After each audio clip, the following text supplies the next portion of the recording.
가야 6국 가운데 한 나라였던 아라가야. 이 아라가야의 도읍지였던 곳이 바로 하만입니다. 아라가야는 가야연맹국 중에서도 아주 강력한 나라였다고 하는데요. 그 찬란한 역사와 문화가 어떤 모습으로 하만에 남아있는지 지금부터 함께 알아볼까요? 유네스코 세계유산 등재를 바라는 가야 구분군을 찾아서 오늘은 아라가야 하만에 왔습니다. 하만에서 첫 번째로 찾은 곳은 마리산 고분군인데요. 선생님, 제가 얼마 전에 신문을 봤는데 이 마리산 고분군 45호분에서 예. 봉황 장식이 들어간 금동관이 나왔다는 이야기를 들었어요. 예.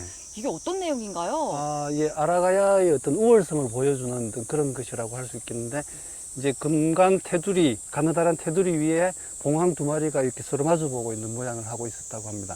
근데 그게, 그런 모양이 나온 게 우리나라에서는 처음이고, 또 이제 금관 중에서는 가야권에서만큼은 이제 가장 앞선 시기일 것이라고 합니다. 그렇다면 마리산 고분군의 역사적인 특징도 궁금한데요. 이게 어쩌면 더 크고 중요한 것일 수도 있는데요.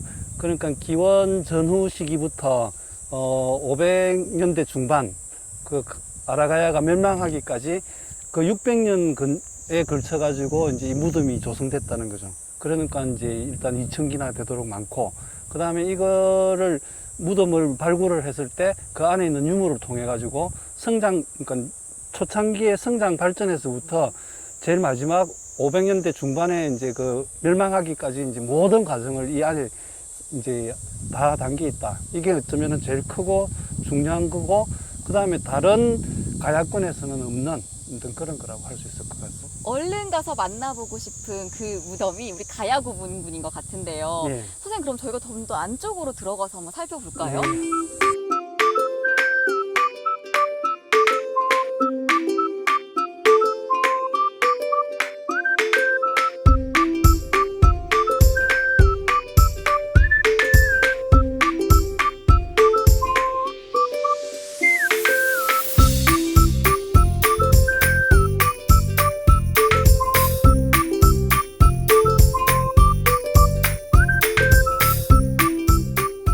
뒤에 있는 어마어마한 무덤은 한눈에 보기에도 왕릉급인데 예. 주인은 누구이며 언제 만들어졌나요?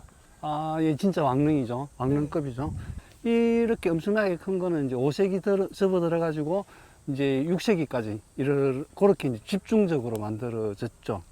그러니까 이제 이 지역을 다스리는 최고 우두머리 임금급이라고 이제 말할 수 있겠죠. 그 당시에 임금급의 사람이 지금 무덤 앞에 저희가 있는 거예요. 예. 그러면 마리산 고분군에는 이렇게 큰 무덤도 있고 또 작은 무덤도 있는데요. 어떤 차이가 있는 건가요? 큰 무덤들을 보면은 여기서부터 이렇게 이제 주된 능선을 따라 쭉 이렇게 이제 이어지고, 거기에서 가지 능선이 이렇게 쭉 나가는데, 그거는 그것보다는 좀 더 작은 무덤, 또 그것보다 또 더 작은 무덤, 이런 식으로 위계를 갖추고 있는 그것이죠. 그렇다면 어느 때부터는 봉분의 위치와 크기도 달라졌을 것 같은데 맞나요? 그래요. 이게 이제 그 쭉 계속 만들어지는 게 아니고, 이제 500년대 6세기 접어들면서 내용도 바뀌고 이제 그러면서 그 규모도 적어지고 안에 부장되는 유물들도 이제 적어집니다. 그렇게 이제 말하자면은 성장과 발전을 거쳐서 다시 쇠퇴하기 시작하는 이런 그런 어떤 그 곡선을 보이는 거죠. 그렇군요. 그래서 선생님, 제가 이번에는 미리 좀 예습을 해봤는데 여기에 그 불꽃 파워를 자랑하는 불꽃무늬 토기가 나온 암각화 고분이 있다고 들었어요. 예. 그거 좀 보여주세요. 예, 지금 바로 가보도록 그렇게 하겠습니다.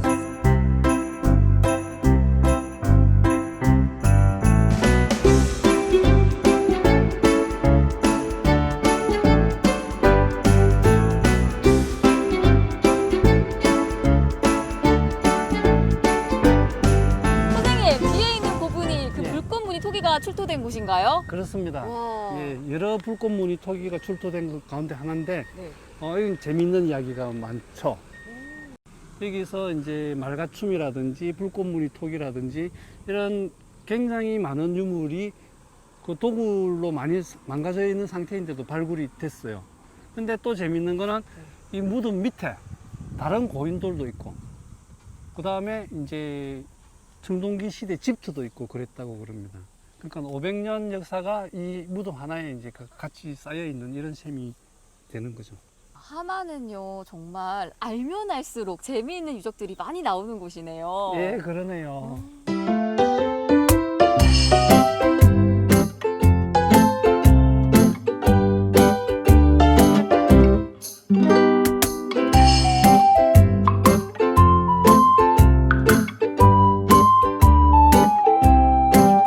저희가 야트막한 언덕으로 올라왔는데요. 선생님 정말 신기한 게 밭도 있고 집도 있고 주민들 생활지 바로 옆에 고분이 있어요. 아, 예, 그렇습니다. 우와. 이게 이제 마리산 고분군하고 같은 능선으로 이렇게 쭉 이어지는 건데, 네. 이렇게 해서 앞뒤로 계속 이어지는 거죠. 지금 많이 없어졌다고 보면 될 것 같습니다. 이 고분군도 이름이 있을까요? 남문 외 고분군, 남문 밖에 있는 지맥의 고분군, 이렇게 생각하면 맞습니다. 같은 아라가야 시대의 고분인 거죠, 다. 예. 몇 개 정도가 지금 남아 있나요? 지금 독특하게도 이제 함안권에는 굉장히 고분군이 많습니다. 한 100개 정도, 100개 넘게 있다고 그러는데, 그 중에서 이렇게 봉토가 수북하게 올라가 있는 이런 고통고분이라 그러는데, 이런 무덤은 마리산 고분군하고 여기 남문의 고분군 말고는 없습니다. 말하자면 수장급의 무덤들인데, 여기 한 100개 정도 확인이 된다 그러고, 그 중에 큰 거는 아까 저기서는 40m도 넘는다 그랬는데, 여기서는 한 29m, 30m 정도짜리가 제일 큰 걸로 확인이 됐습니다.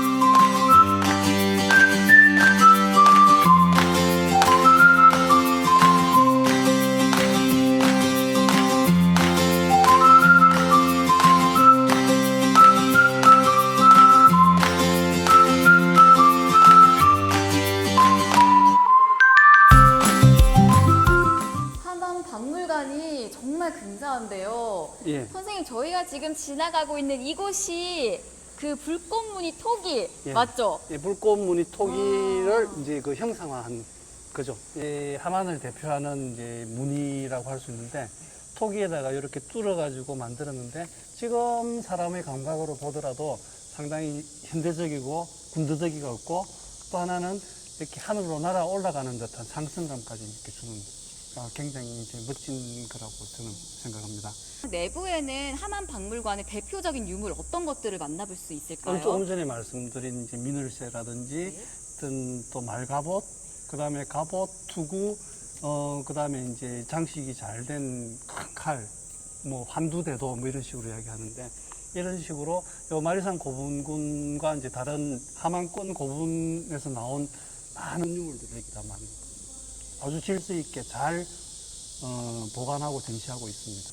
근데 아라가야의 토기가 되게 독창적이라고 들었는데 예. 토기라 하면 보통 다 비슷비슷하지 않나요? 다양하게 생긴 토기가 여기 많이 나왔습니다. 그거는 지금도 마찬가지지만 먹고 살만해야 이제 또 다른 생각을 할 수 있거든요.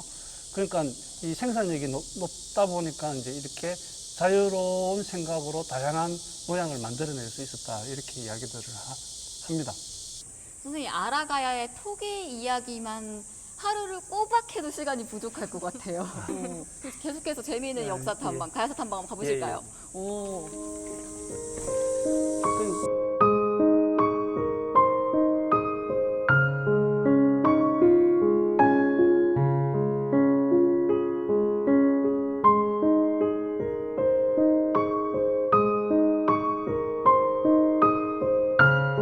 이번에는요, 함안 가야리 유적에 왔는데요. 선생님, 가야라는 동네의 유적이란 뜻인가요? 어떤 맞습니다. 유적인가요? 어떻게 잘 아시네요. 예. 오. 이 동네가 이제 가야리입니다.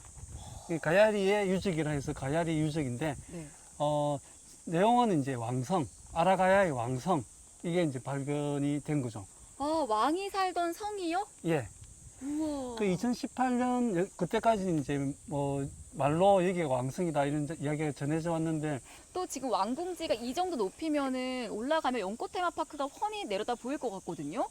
그렇죠. 예. 그리고 여기서는 이제 마리산 고분군이 이제 또 딱 바로 마주 보이는 마리산 고분군 남문의 고분군, 그다음에 그 말고도 이 둘레에 고분군들이 많은데 거기에서 이렇게 이제 그 왕궁을 향해서 이제 내려다보고 굽어보는 어떤 그런 모습을 하고 있다고 사람들이 그러죠. 와, 오늘 이렇게 한 곳 한 곳 발걸음을 옮기면서 아라가야 역사의 퍼즐을 맞추는 것 같은 그런 기분이 듭니다. 예.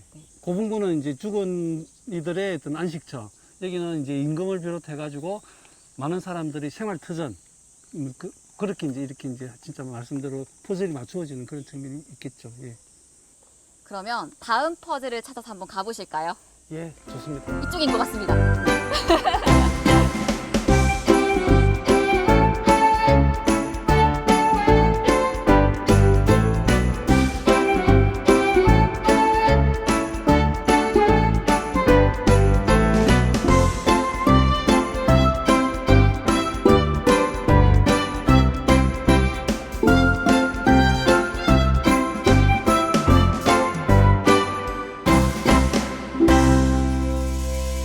여기가 대체 어디인고 싶은 그런 곳에 왔는데요, 선생님. 예, 예. 그냥 잘린 나무 기둥이 툭툭 박혀 있거든요. 예, 예. 여기도 아라가야 유적인가요?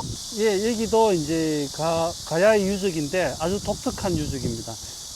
이 기둥 나무는 이제 지금 이 박아 넣은 거고, 요 나무를 드러내면은 그 밑에 바위를 이만큼 파가지고 나무가 기둥으로 설 수 있도록 그렇게 해놓은 게 여기입니다. 말하자면 이제 이렇게 해가지고 큰 이제 초대형 건물이 있었던 자리인 거죠. 예.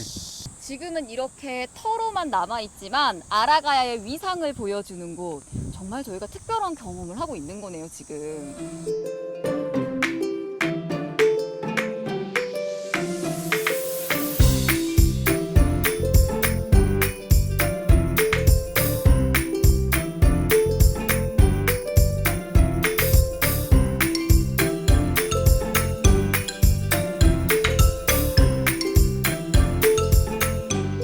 와, 이번에 찾은 곳은요, 뒤편에 발굴이 한창인데요.